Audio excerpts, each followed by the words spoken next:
So అంటే మొత్తానికి 5 నెలల్లో ఎటువంటి పెట్టుబడులు చూసారనుకోవచ్చు అంటారు. గత 5 ఏళ్ళు కూడా మేము గ్లోబల్ సమ్మిట్లు నడిపించాము. దాదాపు ఐటీ మినిస్టర్ ఎవరైతే గుడివాడ అమర్నాథ్ గారు గత 5 ఏళ్ళు మేము ఎంతో కృషి చేసాము ఐటీ పరంగా కానీ ఇక్కడ రాష్ట్రంలో వేలాది ఉద్యోగాలు కల్పించామని చెప్పి మాట్లాడడం చూసాము. ఈ రోజున ఈ 5 నెలల్లో ఎలాంటి పెట్టుబడులు ఆకర్షించారనుకోవచ్చు అంటారు నారా లోకేష్ గారు ఐటీ మినిస్టర్ ఉంది. అసలు మీ అభిప్రాయం ఏంటి? అసలు ఏం చెప్తారు? ఏమండి, లోకేష్ గారు అయితే బొబ్బట్లతో ఎంబీఏ చేసుకోలేదు, మసాలాలతో ఎంబీఏ చేసుకోలేదు, జింజర్ గార్లిక్ పేస్ట్లతో ఎంబీఏలు చేసుకోలేదు, ఇంకా ఏటులతోటి చెప్పింది అప్పుడు ఐటీ మినిస్టరు చలేస్తుంది దావాస్ ఇప్పుడు వెళ్తే ఎట్లా ఉంటామని ఆయన అనలేదు. గెలిచిన తర్వాత అనకాపల్లి దగ్గర 1,40,000 కోట్లతోటి స్టీల్ది సంబంధించింది ఒక కంపెనీ తీసుకొస్తున్నారు. అది జూమ్ కాల్లో మాట్లాడారు. రిలయన్స్ బయోగ్యాస్ మీద 65,000 కోట్లు, అలాగే అదాని, ఇట్లాగా చాలా ఉన్నాయండి. సీప్లైను, ఆ టూరిజం గురించి కానీ చాలా ఉన్నాయి ఆయన తీసుకొస్తున్నారు.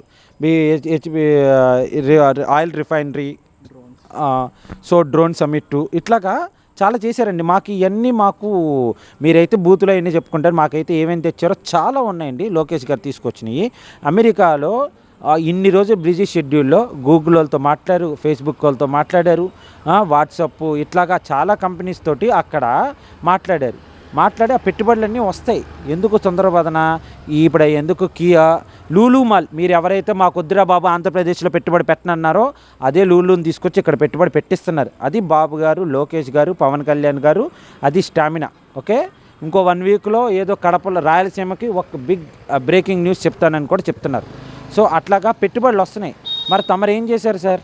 మరి తమరు అన్ని వేల కోట్లు పెట్టుబడులు అన్నారు. సో నేను ఇప్పటికి కూడా రిక్వెస్ట్ చేస్తుంది, గుడివాడ అమర్నాథ్ గారు, మీరు అప్పుడు ఐటీ మినిస్టర్ గారు కదా, ఇండస్ట్రీలు తీసుకొచ్చే మినిస్టర్ గారు కదా, ఎన్నో లక్షల కోట్లు ఎంయూలు చేసుకున్నానన్నారు కదా, ఆ ఎంయూలు అన్నీ మాకు ఇచ్చేయండి. నేను మా తెలుగు అధ్యక్షుడు చిన్నబాబు గారి దగ్గరికి వెళ్ళి, సార్ ఇవన్నీ అప్పుడు ఎంయూలు చేసుకున్నారు కొన్ని లక్షల కోట్లు, ఈ లోకేష్ నాకైతే యాక్సెస్ లేదు, మీకైతే డైరెక్ట్ యాక్సెస్ ఉంటుంది లోకేష్ గారి దగ్గరికి.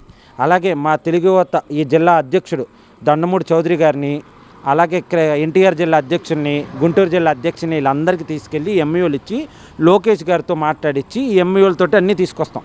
నువ్వు ఒక్క ఎంయూ బయట పెట్టు, ఏమేమి ఎంయూలు చేసుకున్నారు మీరు బయట పెట్టండి.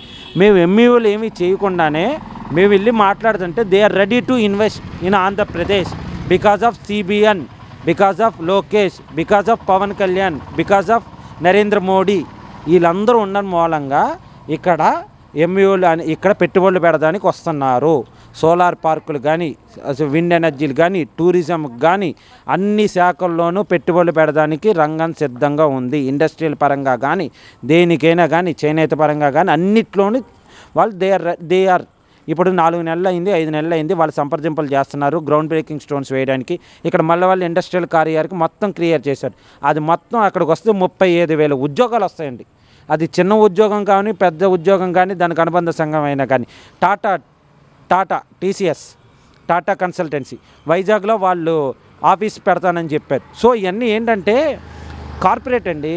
ఈ ఊరికే ఈరోజు బటన్ నొక్కితే డబ్బులు పడినట్టు కాదు, అక్కడ స్థలం చూడాలా, అవన్నీ చేయాలా, దాని ప్రాసెస్ ఉండుద్ది, ఎంఓయూ చేసుకోవాలి, వీటికి అన్నిటికీ ఉండుద్ది ఒక వే. నువ్వు చిన్నప్పుడు పుట్టంగానే పెద్దోడు అయిపోయావు కదా, ఇది కూడా అంతే. మేము 20 లక్షల ఉద్యోగాలు ఇస్తానని చెప్పాం, మేము ఇస్తాం. సో ఆ గుడివాడ అమర్నాథ్ మీకు మేము అడిగేది ఏంటంటే, మీరు ఏదైతే ఎంఓయూలు చేసుకున్నారో అవి తీసుకొచ్చి, ఇదిగో నేను ఈ బాటాతో చేసుకున్నా, నేను ఈ విప్రోతో చేసుకున్నా, లేకపోతే నేను ఓండావాడ్తో చేసుకున్నా, లేకపోతే నేను పెప్సికో వాళ్ళతో చేసుకున్నా, లేకపోతే మేము ఈ మ్యామిపో కంపెనీ వాళ్ళతో చేసుకున్నా, లేకపోతే నేను ఏషియన్ పేపర్ పలుపు వాళ్ళతో చేసుకున్నా, లేకపోతే నేను FMCGలో HUL కంపెనీ వాళ్ళతో చేసుకున్నా, ITC కంపెనీతో చేసుకున్నా, లేకపోతే ఇవన్నీ కంపెనీస్ మ్యానుఫ్యాక్చరింగ్ యూనిట్స్ వీటిలతో చేసుకున్నాం, ఎక్స్పోర్ట్ అండ్ ఇంపోర్ట్స్ వీటిలతో చేసుకున్నాము, సాఫ్ట్వేర్ కంపెనీలు వీటిలతో చేసుకున్నాము, ఏటులతో చేసుకున్నావు, అవన్నీ బయటపెట్టు. ఒక పవర్ పాయింట్ ప్రెజెంటేషను, నువ్వు ఒక IT మినిస్టర్వి, నువ్వు ఒక PPT తయారు చేయలేవా? నువ్వు పెద్ద చెప్తున్నావు కదా, ఈ రాష్ట్రంలో నువ్వు చేసిన దగులుబాజీ పనికి, నీ లుచ్చా పనికి ఏదేదో వైజాగ్లో పెట్టి నువ్వు సమ్మిట్ అన్నావో, ఈ 13 లక్షల కోట్లు తీసుకొచ్చానో, అక్కడే నువ్వు 95,000 మెజార్టీతో ఓడిపోయావు. ఎంత? 95,000 మెజార్టీతో ఓడిపోయావు. సో ఇక్కడి నుంచైనా ఆగండి. మీ ఓడికి ఫోన్ లేదు, నీకు బ్రెయిన్ లేదు. జగన్మోహన్ రెడ్డికి ఫోన్ లేదు, ఈ అమర్నాథ్కి బ్రెయిన్ లేదు, గుడ్డు గుడ్డు ఇప్పుడు పొద్దుగా యాక్ అయింది, గుడ్డు పెట్టాలన్నావు.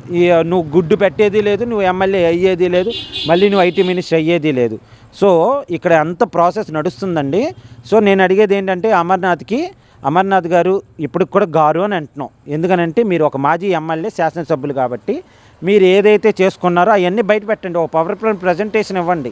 ఏ ఇండస్ట్రీ ప్రకారం ఎంత, సర్వీస్ ఇండస్ట్రీ ఎంత, మ్యానుఫ్యాక్చరింగ్ ఇండస్ట్రీ ఎంత, ఈ ఎలక్ట్రానిక్స్లో ఎంత చేసుకున్నావు ఏంటండి, ఒక డివిజన్ వైజ్గా ఎన్ని కంపెనీలు ఏంటి అనేది నువ్వు చూపిస్తే వాటి దగ్గరికి వెళ్ళి మేము ఒప్పించుకుంటాం. అయ్యా లోకేష్ గారు మనకి పగలు ప్రతీకారాలు వద్దు, వాళ్ళు ఎంఈలు చేసుకున్నారు, వీళ్ళ దగ్గరికి వెళ్దామని చెప్పి మేము అడుగుతాం లోకేష్ గారిని. మీ తరపున నేను అడుగుతా లోకేష్ గారు అన్నాని వస్తే ఆపదని వస్తే కావాలంటే లోకేష్ అన్న ఖచ్చితంగా న్యాయం చేస్తారు, ఖచ్చితంగా సాయం చేస్తాడు. అన్న ఇన్ని ఉద్యోగాలు వస్తాయంటే ఒక మెట్టు ఆయన కూడా కిందకి దిగి ఆయన కూడా ఖచ్చితంగా వస్తాడు. నువ్వు ఛాలెంజ్ స్వీకరించి నువ్వు పవర్ పాయింట్ ప్రజెంటేషన్ ఎప్పుడు ఇస్తావు. సో అంతే తప్ప ఈ 4 నెలల్లో ఏం తెచ్చారు, ఏం చేశారు అని అంటే మీరేం చేశారు? 5 సంవత్సరాల్లో మీరు ఏం చేయలేదు కాబట్టి మీకు 11 సీట్లు ఇచ్చారు.